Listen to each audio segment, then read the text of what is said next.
Is this thing on? You're watching The Curse of Oak Island in a Rush, and we're recapping the Season 13 2-hour premiere episode, The Comeback. So what happened? We start with a carload of kooks rolling onto the island of misfit boys. Rick and Marty's arrival causes everyone to start clapping, which is equal parts sad and embarrassing. And we're borehole digging in the Money Pit area. All the talk is about getting to the Solution Channel, which, if you don't remember, is a magical treasure river that flows to wherever they're not. The season's first mud sausage finds nothing. The next boredom burrito finds, well, also nothing. Then everyone goes mental when metal is dredged up, but it's only the broken drill bits from the ghosts of failures past. Then we're on Lot 5. Kantia is there, so expect something great to be planted.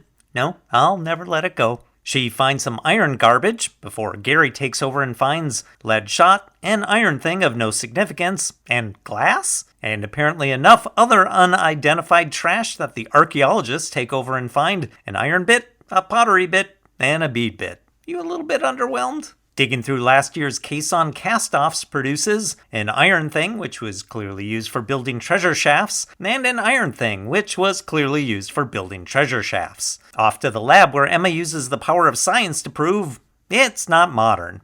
Well, that was a valuable use of the XRF scanner. And a war room meeting means we've got a new kook in the house. Random nobody Steve Solomon arrives and explains how in the mid-1800s, some guy found something in some other thing that may or may not have been a stack of treasure chests. And then some random guys may or may not have talked about that first thing. And then somebody wrote a letter to someone else. And with that super specific story entered into the record, the kook produces a Portuguese coin that he got from his mother-in-law, who got it from someone else, who got it from someone else, which somehow proves there is treasure on Oak Island. You know, there's a historical term called provenance. Yeah, this item, it ain't got it. But then suddenly, to establish provenance, they show a chart which has nothing at all to do with the coin. In fact, it actually hurts their own argument, as there's a decades-long gap in the timeline. But no bother. Emma looks at the coin and confirms it's a 14th century Portuguese coin, which happens to be covered with symbols that perfectly connect everything to the Templars. Okay, I'm convinced. Tune in next time when you may think I have a terrible taste for TV shows, but that's only because I very rarely put them in my mouth. I had another joke and then that occurred to me, and it's just so delightful to me, and I don't know why. Well, I guess I'm back doing this another year, so this is just my life now. Thanks for watching, everybody. If you enjoyed it, go ahead and hit the like button. Subscribe, watch old episodes.